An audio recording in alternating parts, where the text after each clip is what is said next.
High everyone, welcome to my blog. আশা করছি তোমরা সবাই খুব ভালো আছো, আমিও খুব ভালো আছি। আজ সকাল সকাল ব্যাগ ট্যাগ গুছিয়ে সপরিবারে বেরিয়ে গিয়েছি এক অজানা গন্তব্যের উদ্দেশ্যে। দেখো, আমার বড়বাবু, আমি, আমার বাবা মা, ভাই, ভাইয়ের বউ, ভাইজি সবাই মিলে, আর ছেলেও আছে। দেখো, ও দাদু ভাইয়ের হাত ধরে আমরা যাচ্ছি আজকে কিন্তু একটু দীঘাতে বেড়াতে। এই বাবাদের দুদিনের পর পর ছুটি আছে, তাই ভাবলাম ছুটিটাকে কাজে লাগাই। শিয়ালদা প্ল্যাটফর্মে সকাল সকাল চলে এসেছি, আর এখন আমাদের শিয়ালদার ঐতিহ্যবাহী হলুদ ট্যাক্সিতে চড়ে যাচ্ছি এখন হাওড়ার উদ্দেশ্যে। হাওড়া ব্রিজের তলা দিয়ে যেতে কিন্তু আমাদের সবারই খুব ভালো লাগে। সবারই ভিডিওতে দেখেছি হাওড়া ব্রিজের একটু একটু সুন্দর সুন্দর মুহূর্তের ভিডিওগুলো। আমারও ইচ্ছা ছিল সেই ভিডিওগুলোকে ক্যাপচার করব, তাই আজকে এই সুন্দর ভিডিওটা করলাম কিন্তু শুধুমাত্র তোমাদের জন্য। আর আমার ভিডিও যদি তোমাদের ভালো লাগে অবশ্যই কিন্তু জানাতে ভুলো না যে আমার ভিডিও তোমাদের কেমন লাগে। ওকে। আর দেখো, আমরা কিন্তু আজকে অনেক সকালেই বেরিয়েছিলাম, অনেক সকাল বলাটাও একটু হবে। আমরা বেরিয়েছিলাম প্রায় কিন্তু 11টার দিকে। 11টার সময় বেরিয়ে হাওড়ায় পৌঁছাতে পৌঁছাতে আমাদের বেজে গেছিলো প্রায় 1:30 মতো। আর আমাদের ট্রেন যদিও বা তখনও আমরা জানতাম 2টোর সময় ছাড়বে, কিন্তু দেরি হয়ে গিয়েছিল। এই দেখো, তোমাদের সঙ্গে গল্প করতে করতে আমরা পৌঁছে গিয়েছি হাওড়াতে।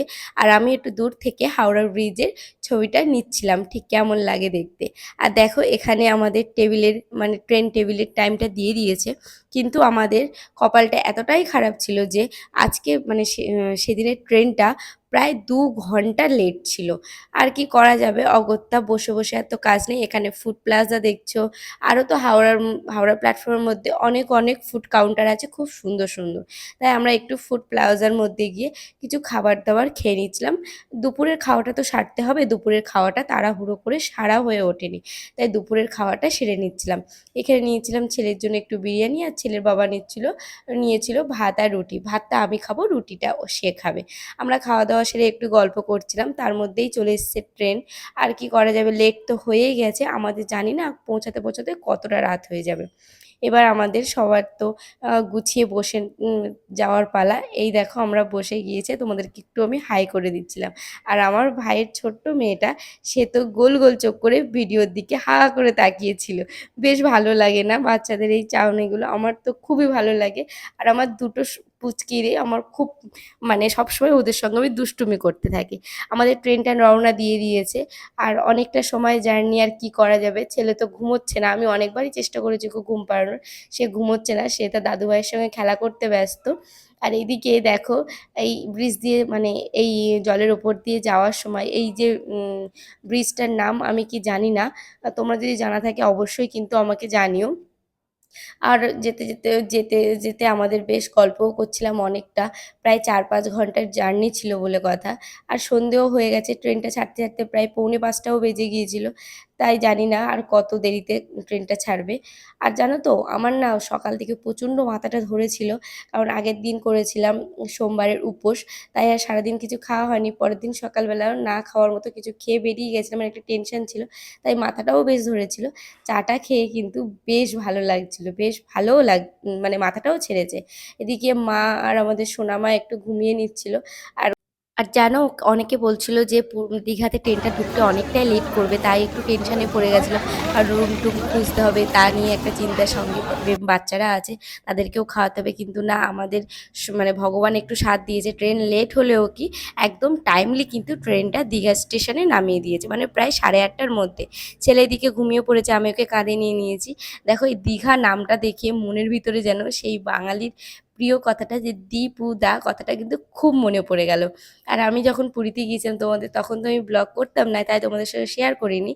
এখন যদি পরবর্তীকালে কখনো পুরীতে যাই অবশ্যই তোমাদের সঙ্গে দেখা করব, মানে দেখাবো ব্লগগুলো। দেখো, আমরা দীঘাতে পৌঁছে যখন রেস্ট মানে হোটেলের সন্ধানে খুঁজছিলাম যে কোন হোটেলে উঠবো, এই সব ঝাঁ চকচক মানে হোটেলগুলো দেখে আমার মনটা যে কি ভালো হয়ে গেছিলো তোমাদেরকে কি বলবো। সারাদিনের জার্নিটা একদম মানে এক চুটকিতে উধাও হয়ে গেছিলো। প্রচণ্ড মনের ভিতরে একটা যেন মানে এনার্জেটিক জিনিস কাজ করছিল, আমার তো দারুণ লাগছিল। ভাবছিলাম যে কালকের দিনটা কিভাবে কাটাবো, পুরী মানে দীঘার সি বিচটা ঠিক কেমন দেখতে, এই সব মাথার ভিতরে ঘুরছিল। আর জানো তো এখানে না মানে খুব কম বাজেটের মধ্যেও ঘর আছে। আমরা একটু বাজেট ফ্রেন্ডলি ঘর চাইছিলাম, আর বাজেট ফ্রেন্ডলি খুঁজতে খুঁজতে এখানে একটা রুম আমাদের খুব পছন্দ হয়ে গেছে। আর এই রুমটাতে কিন্তু আমাদের যে দাদার সঙ্গে এসেছিলাম, মানে টোটো দাদা, উনিই ঠিক করে দিয়েছে এই হোটেলটা। সেই হোটেলে এই সুন্দর অ্যাকোরিয়ামটা দেখেই আর তারপরেই বরমশাই কথাবার্তা বলে তো রুম ঠিক করে নিল। রুমে গিয়ে ব্যাগ ট্যাগ রেখেই চলে এসেছিলাম খাবার দাবারটা সারতে। যখন আমরা হোটেলে আসি প্রায় বাজে 9:30, চোখটা প্রায় ঢুলু ঢুলু হয়ে যাচ্ছে। এদিকে ছেলেটারও পেয়েছে খুব খিদে, নিয়ে নিয়েছিলাম ভেজ থালি। আর এইদিকে কিন্তু আমরা যে হোটেলে উঠেছি সেই হোটেলের সঙ্গেই কিন্তু এই রেস্টুরেন্টটা একই সঙ্গে, মানে ওনাদেরই রেস্টুরেন্ট। আর তাই কোনো সমস্যা হয়নি, বাইরে কোথাও খাবার খুঁজতে যেতেও হয়নি। তাই সঙ্গে সঙ্গেই চলে এসেছিলাম এখানে। ছেলেটা ঘুম থেকে উঠেছে বলে প্রচণ্ড বায়না করছিল। এদিকে বাবার আমার বরকে বলছিলাম যে আজকে আর কোথাও বেরোবো না, একেবারে কাল সকালে। হোটেলে এসে আমি ফ্রেশ হয়ে নিয়েছি, ছেলেকে একটু খেলতে দিয়েছি যে ও খেলুক। আর আয়নাটা না প্রচণ্ড নোংরা ছিল, তাই একটু ওকে ভালো করে পরিষ্কার করে নিয়েছি। আর আমার স্কিন কেয়ারের প্রোডাক্টগুলোও সুন্দর করে গুছিয়ে নিয়েছি। যতই হোক মেয়ে না আমি, তাই স্কিন কেয়ার না করে কিন্তু কিচ্ছু করা যাবে না। তাই আমি সুন্দর করে আমার যে স্কিনের নাইট কেয়ার রুটিনটা আছে সেই অনুসারে আমি ভালো করে নাইট মানে স্কিনটাকে খুব সুন্দরভাবে প্রিপেয়ার করে নিচ্ছিলাম। কারণ স্কিনটা যদি প্রিপেয়ার না থাকে মুখটাও দেখতে খারাপ লাগবে, আর শরীরের ক্লান্তিগুলো যেন সব মুখের মধ্যে ফুটে উঠবে। আর আমি কিছুদিন অ্যালপস গুডনেসের এই রোজমেরি ওয়াটারটা ইউজ করছি, আমার কিন্তু বেশ হেল্পফুল হয়েছে। তারপরে ভালো করে ময়শ্চারাইজার লাগিয়ে লিপ বামটা লাগিয়ে নিয়েছি। আর তারপরে তো আসে মেন কাজ, যেটা হলো মানে একদম আমার অপছন্দ জানো। আমি আর কি মানে এটা আমার প্রতিটা হোটেলে গেলে খুব সমস্যায় পড়তে হয় যে ওদের এই বেডশিটটা পাল্টে তারপর আমার বেড কাভারটা পাল্টে। ওদের এই মানে প্রতিদিন তো কেউ না কেউ আসতেই রয়েছে, এই বেড কাভারে সবাই শোয়। তাই সেটা ভালো করে আগে পরিষ্কার মানে আমি পাল্টিয়ে নিচ্ছিলাম। আমার না এগুলো বড্ড মানে কেমন একটা লাগে। তাই যে আমি সবসময় যতই কষ্ট হোক না কেন, আগে বেড কাভারটা ভালো করে পেতে বালিশের কাভারগুলো চেঞ্জ করে তারপরেই কিন্তু আমার শান্তিটা হয়। এদিকে আমার ছেলে তো খেলা করছে, ওর অনেকটা রাত হয়ে গেছে। আমিও তাড়াতাড়ি করছিলাম যে ওকে আমি কখন একটু ঘুম পাড়াবো। তাই দেখো এইদিকে আমার কিন্তু বেডটা গোছানো প্রায় কমপ্লিট হয়ে গেছে। আর আমি যে হোটেলটায় আছি এই হোটেলের রুম ট্যুরটা কিন্তু খুব তাড়াতাড়ি আমার চ্যানেলে আমি আপলোড করব। আজকে চলো আমরা মানে তাড়াতাড়ি ঘুমিয়ে পড়ি, অনেকটা রাত হয়ে গেছে আর খুব কষ্টও হয়ে গেছে। আমার ভিডিও যদি তোমাদের অবশ্যই ভালো লাগে, লাইক কমেন্ট শেয়ার করতে কিন্তু আর সাবস্ক্রাইব করতে কিন্তু ভুলো না।